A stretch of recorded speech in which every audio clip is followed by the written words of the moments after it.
लगातार हमारे डेली विजयर्स यहाँ पर धरने प्रदर्शन पर बैठे हुए हैं और हमारे डेली विजयर्स को लगभग 150 दिन से ज़ायद धरने प्रदर्शन पर जो है वो हो चुके हैं। लेकिन अभी भी सरकार की तरफ से हमारे डेली विजयर्स के लिए यहाँ पर कोई भी पॉजिटिव रेस्पॉन्स देखने को नहीं मिल रहा है। तो हमारे यहाँ पर डेली विजयर्स का यही कहना है, चाहे जितनी भी देर हमें यहाँ पर धरने प्रदर्शन पर बैठना पड़े, हम यहाँ पर जो है वो कंटिन्यू अपना धरना प्रदर्शन जो है वो सरकार के खिलाफ जारी रखेंगे और हम अपनी जो जायज़ मांगे हैं उनको जो है वो लेकर ही रहेंगे। चाहे वो रेगुलाइजेशन का मसला हो, पेंडिंग वेजेस का मसला हो या डबल सैलरी का मसला हो, इनका कहना है कि तब तक हम जो है वो इस धरने प्रदर्शन को जारी रखेंगे। जब तक हमारी ये डिमांड्स पूरी नहीं होती हैं तब तक हम इस जो है वो धरने प्रदर्शन को यहाँ पर जारी रखेंगे। और बाकी सबसे पहले इनकी जो सबसे बड़ी जो डिमांड है वो रेगुलाइजेशन पॉलिसी अंडर SRO 64 के तहत इनका कहना है कि हमें रेगुलाइजेशन पॉलिसी, अगर हमें रेगुलाइजेशन पॉलिसी दी जाती है सरकार के द्वारा तो वो हमें SRO 64 के तहत हमें यहाँ पर रेगुलाइज किया जाना चाहिए और हमारा जो पेंडिंग वेजेस है उसे भी यहाँ पर जल्द से जल्द सरकार रिलीज़ कर देनी चाहिए। तो बाकी यहाँ पर सरकार जो है वो अभी भी सरकार की तरफ से कोई भी पॉजिटिव रेस्पॉन्स नहीं मिला है। क्या कुछ कहना है हमारे डेली विजयर्स का आगे आप इस रिपोर्ट में देखेंगे। लेकिन ये सब देखने से पहले अगर आप चैनल पर नए हो तो चैनल को आप ज़रूर से सब्सक्राइब करें, क्योंकि यहाँ पर हम आपकी आवाज़ उठाते रहते हैं और आगे भी उठाएंगे। तो आप इसी तरह चैनल के साथ जुड़े रहे। जो भी आपके रिगार्डिंग कोई जो है वो आपके हित में कोई फैसला सरकार लेती है तो सबसे पहले मैं आपको इसी YouTube चैनल पर यहाँ पर अपडेट कर लूँगा।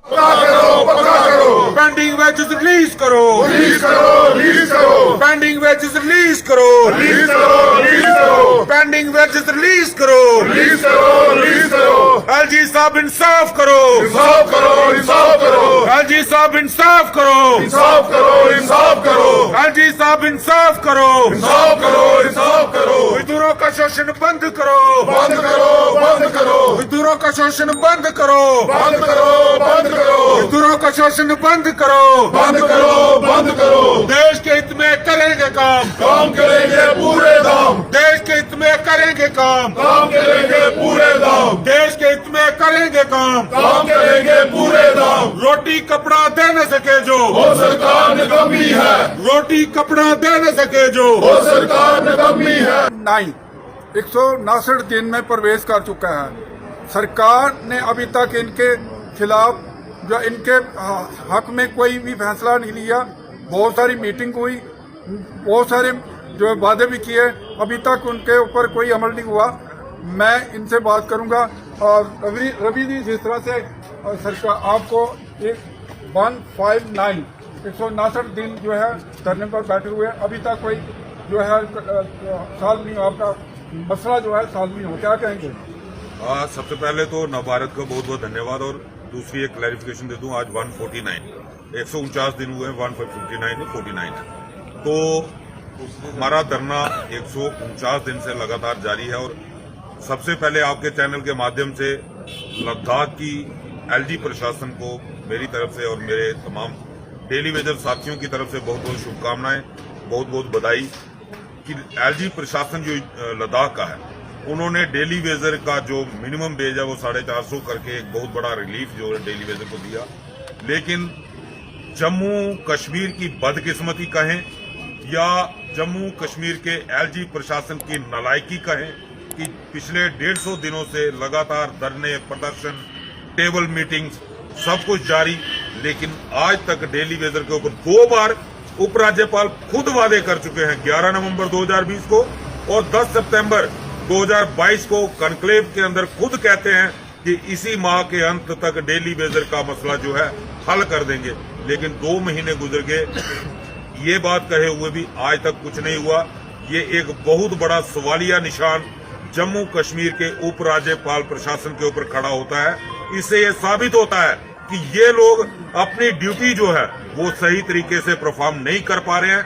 मेरी अपील रहेगी केंद्र सरकार से भी कि इन लोगों को जम्मू कश्मीर से जल्द उठाकर अंडमान निकोबार जैसी जगह पे फेंके, जहां इनको पता चले कि ड्यूटी क्या होती है और किस तरीके से ड्यूटी की जाती है। क्योंकि ये लोग जम्मू के लोगों से बिल्कुल कट चुके हैं। इनका जम्मू की जनता के साथ, जम्मू की अवाम के साथ कोई सरोकार नहीं है। आज दर बदर की ठोकरें लोग खा रहे हैं, लेकिन इन लोगों के कानों पर जूं तक नहीं रेंग रही। जिस तरह से रवि जी आप बीजेपी मुख्यालय में गए थे, वहां ताली और थाली भी बजाई थी। खुद जो अध्यक्ष रविंदर रैना और श्यामलाल शर्मा आपके साथ खड़े थे। उन्होंने पूरा वादा किया था आपके साथ कि आपका पूरा इंसाफ मिलेगा, आपको पूरा इंसाफ मिलेगा। और उन्होंने ये भी कहा था कि हिमाचल के चुनाव हैं, उसके बाद जल्द से जल्द आपके बात के ऊपर संज्ञान लिया जाए। क्या कहेंगे? देखिए, बीजेपी लगातार 2014 से पहले के वादे करती आ रही है, आज तक कोई पूरा नहीं हुआ। तो इतनी बड़ी उम्मीद तो हमें है नहीं। अगर जो वादे उन्होंने वादे किए हैं, अगर उन वादों को पूरा करते हैं तो बाद में ही इसके ऊपर कोई रिएक्शन बनता है। फिलहाल यही रिक्वेस्ट रहेगी उन लोगों से कि हमारे लिए ना सही, अपने लिए सही, अपने लिए ही, अपने ही हित में कोई फैसला ले लो। और एक कमेटी बीजेपी की तरफ से गठित की गई है, तो शायद बीजेपी ने किस नजरिए से की है तो मुझे तो इसके बारे में जानकारी नहीं है। लेकिन जहां तक मेरी समझ जाती है तो बीजेपी ने ये कमेटी गठित करके अपने पैरों पे खुद कुल्हाड़ी मार ली है। क्योंकि अगर अब बीजेपी की साख दांव पे लग चुकी है, अब अगर ये कमेटी इस मुद्दे को हल करवाने में विफल रहती है तो कल जो किस उम्मीद में बीजेपी के पक्ष में वोट करेंगे। आज केंद्र में सरकार बीजेपी की है और कमेटी बीजेपी ने बनाई, और अगर ये केंद्र से खुद आज ये फैसला नहीं करवा पाए तो फिर अगले इलेक्शन में कैसे लोग ये भरोसा करेंगे कि ये कुछ काम कर सकते हैं। क्योंकि अब कमेटी के लिए करो मरो की स्थिति होगी। अगर कमेटी डेली वेजर के हित में इस फैसले को करवाने में कामयाब रहती है, तभी ये लोगों को ये कह पाएंगे कि हम काम करवा सकते हैं। अगर अपनी सरकार होते हुए ये कमेटी फैसला नहीं करवा पाई तो लोगों से किस मुंह से वोट मांगेंगे कि हमें वोट दे दो, हम आपका काम करेंगे। क्योंकि ये साबित हो जाएगा जो अपनी सरकार से काम नहीं करवा पाए वो आगे आने वाले इलेक्शन के बाद क्या काम करवा पाएंगे। इसलिए मैं कहता हूं कि ये बीजेपी के लिए एक बहुत बड़ी चुनौती है कि ये डेली वेजर का मसला हल करें। हम तो यही कहते हैं कि ये कमेटी सीधा दिल्ली चली जाए, जम्मू में इनकी सुनवाई नहीं होगी। क्योंकि ये ऑलरेडी यहाँ पे हाथ पैर मार चुके हैं, इसकी किसी ने नहीं सुनी। मेरी रिक्वेस्ट रहेगी कमेटी से, आप सीधा केंद्र में जाएं और जाकर के केंद्र को ये समझाएं कि अब जम्मू कश्मीर की भाजपा जो है उसकी पूरी की पूरी भाजपा की छवि जो है दांव पे लग चुकी है। अगर केंद्र में भाजपा की सुनवाई नहीं होती तो आने वाले समय में जम्मू में भाजपा बिल्कुल खत्म हो जाएगी। रवि जी, आपने एक बहुत बड़ा आरोप लगाया कि जम्मू के जो बीजेपी की जो लीडरशिप है उनमें दम नहीं है, वो आपका मसला हल नहीं कर सकते। तो आपने सीधा कहा कि दिल्ली जाकर इस मसले को हल करवाएं। क्या कहेंगे? देखिए, इसका मेरा दिल्ली जाने के कहने का मतलब सीधा है, जो भी फैसला होगा दिल्ली से होगा, ये सबको मालूम है। जब तक दिल्ली से इशारा नहीं होगा जम्मू वाले कुछ नहीं करेंगे। इसलिए जम्मू की जो एलजी प्रशासन है, एलजी साहब के साथ 11 नवंबर 2020 को हमारी मीटिंग हुई, जिसमें रविंदर रैना जी स्टेट प्रेसिडेंट बीजेपी के मौजूद थे, जुगल किशोर शर्मा मेंबर पार्लियामेंट जम्मू पूंछ कॉन्स्टिट्यूंसी के वो भी मौजूद थे। उनके सामने एक वादा हुआ, उस वादे पे अमल नहीं हुआ, तो इससे ये साबित हो जाता है कि एलजी प्रशासन इन लोगों को सीरियसली नहीं लेता। इनके पास एक ही ऑप्शन बचता है और वो ऑप्शन है दिल्ली। अगर दिल्ली वाले इनकी बात नहीं सुनते हैं तो फिर जम्मू वालों को चाहिए कि इनको वोट न दें। और अगर दिल्ली में इनकी सुनवाई है तो ये जाएं और दिल्ली वालों से कहें कि डेली वेजर का मसला हल कर दो। क्योंकि मैंने जैसे पहले कहा, अब बीजेपी की साख जो है वो दांव पे लग चुकी है। दर्शकों, जिस तरह से लंबा संघर्ष 149 डे 150 दिन होने को जा रहे हैं, लेकिन अभी तक इनकी जो है मांग को पूरा नहीं किया गया। बड़े बड़े वादे किए गए, पिछली सरकारों ने भी किए और मौजूदा सरकार जो दम भरती थी कि जम्मू कश्मीर, जम्मू के खासकर जम्मू डिवीजन के वो हितकारी हैं। लेकिन ये जो डेली वेजर हैं पिछले 20-25 साल से अपनी सर्विस दे रहे हैं, लेकिन इनकी सुनवाई किसी सरकार ने नहीं। और बीजेपी से बड़ी उम्मीद थी कि बीजेपी आएगी, 370 हटेगा, इनका मसला हल होगा। लेकिन 150 दिनों से ये धरने पर हैं। इनकी सुनवाई नहीं हो रही, बड़े वादे किए गए हैं। एलजी प्रशासन को भी पता है, पूरी लीडरशिप को पता है, भाजपा की लीडरशिप को पता है और मानते भी हैं कि इनकी मांग जायज है, लेकिन वो इनकी मांग पर अभी तक संज्ञान नहीं, कभी कोई बहाना लगा रहे हैं, कभी कोई बहाना नहीं।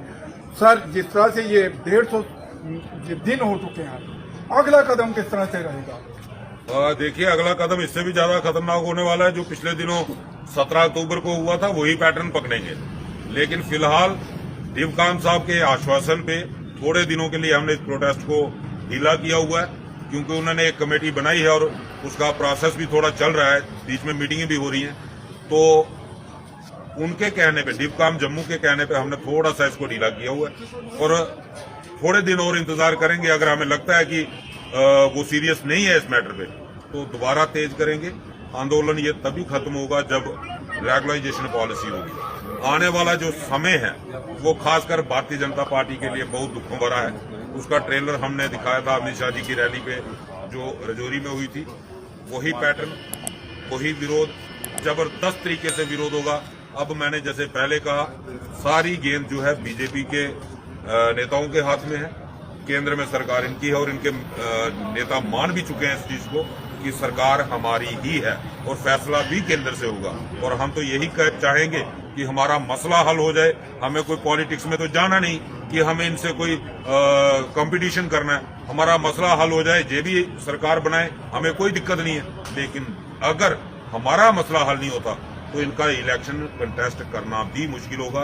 मेरी ये रिक्वेस्ट रहेगी इन लोगों से, चाहे वो कमेटी के 5 मेंबर हैं, चाहे भाजपा की पूरी जम्मू की लीडरशिप है, कि आपने एक कदम उठा करके अपनी साख दांव पे लगा दी है। अब आपको फैसला करना है कि आप इलेक्शन में लोगों को क्या जवाब दोगे। दर्शकों, जिस तरह से इनका संघर्ष जारी है और इनका एक ही मुद्दा है, अगर रेगुलर पॉलिसी नहीं तो घर वापसी नहीं। इन्होंने ठान ली है, अब जो कुछ होगा देखा जाएगा। अब जो भी होगा रेगुलर पॉलिसी लेकर ही जाएंगे। इनसे बात करेंगे। और जिस तरह से पेंडिंग बेसिस का मसला भी है लंबे समय से, किस तरह की दिक्कत हो रही है आपको? देखिए सर, हमारी जो पेंडिंग बेस है वो 70 से 75 महीने की है जो पेंडिंग पड़ी हुई है। और वो जो पेंडिंग बेस है वो इसी बीजेपी के टाइम की है, जो पहले की सरकार की थी वो नहीं है टाइम की। इसी बीजेपी जो 2014 में आई थी सरकार, उसी टाइम की हमारी पेंडिंग बेस है। और हम अपील करते हैं कि जो हमारी पेंडिंग बेस रिलीज की है। बाकी जो श्यामलाल शर्मा जी कह रहे हैं कि 2014 तक हमारे जो भी लोग लगे हैं वो ऑथेंटिकेट हैं, बाकी जो बाद में लगे हैं वो नहीं। जो ऑथेंटिकेट है उसकी लिस्टें तो निकालो ना आप, उनकी ज्वाइनिंग बढ़ाओ ना। जो ऑथेंटिकेट है उसकी ज्वाइनिंग तो डलवाओ ना आप। भाई आपके जो 2011 में जो लिस्टें निकली थी 4905 आदमी की, तो वो लिस्टें हर ऑनलाइन हुई हैं, सेक्टर में पड़ी फाइल है, चीफ ऑफिस में पड़ी है, हर जगह पड़ी है। वो तो कराओ ना, ताकि बाकी वालों को पता लग जाएगा कि भाई कि ये आगे वाले हमारे निकल रहे हैं तो हमारा नंबर भी आने वाला है। ये क्या सोचेंगे, कब करेंगे? जब हमारे 2, 4, 5 आदमी और शहीद हो जाएंगे। कोई आत्महत्या कर रहा है, कोई बेचारा खर्चे के साथ परेशानी हो रही है, कोई हमारे 30-31 को रिटायर हो रहे हैं। कब करेंगे? ये गड़ा रहे हैं काउंटिंग, तो तब करेंगे। इनको जल्दी से जल्दी इसका संज्ञान लेना चाहिए। जिस तरह से दर्शकों, इस उम्मीद के साथ बहुत सारे डेली वेजर जो है इस संसार से चलेंगे, इस उम्मीद में कि कभी ना कभी उनको रेगुलर किया जाएगा, उनको ये जो इंसाफ मिलेगा। इनसे बात करेंगे, क्या कहेंगे जिस तरह से ये लंबा संघर्ष हो चुका है, 150 दिन होने को है, अभी तक कोई निर्णय नहीं लिया गया सरकार द्वारा। देखिए, 150 दिन से जाए 300 डे कहीं नहीं हो जाए। अब हम पीछे हटने वाले नहीं हैं, हम पांसी लेकर छोड़ देंगे। ऐसा छोड़ के तहत हम तो सरकार को जो बताना चाहते हैं, हाथ जोड़ के विनती करते हैं बीजेपी वालों से, आजी साहब को कितने बार कहेंगे कि आप पीछे हटने वाले नहीं हैं। हम ये कहना चाहते हैं, अगर हमारी पार्टी नहीं दी गई, जो हमारे साथ वादा किया गया, हम उसको देख रहे हैं। अगर उस वादे पर खरे उतरते हैं तो ठीक है, नहीं तो आने वाले दिनों में जम्मू में बहुत बुरी हालत हो सकती है। हम आप पीछे जाने वाले नहीं है। अगर पार्टी नहीं कर, वापसी नहीं। शुक्रिया, जय हिंद, जय भारत। हाँ दर्शकों, जिस तरह से इनका ये हौसले बुलंद हैं और इनका एक ही मकसद है यहाँ बैठने का कि जब तक रेगुलर पॉलिसी नहीं तो घर वापसी नहीं। मैं सभी दर्शकों से ये भी निवेदन करूंगा, अपने कमेंट बॉक्स में जरूर इनके लिए कुछ ना कुछ लिखे, अपनी राय रखें। इनका मसला जो है बिल्कुल जायज है, ये सरकार भी मानती है, एलजी भी मानता है, सभी पॉलिटिकल पार्टियां मानती हैं।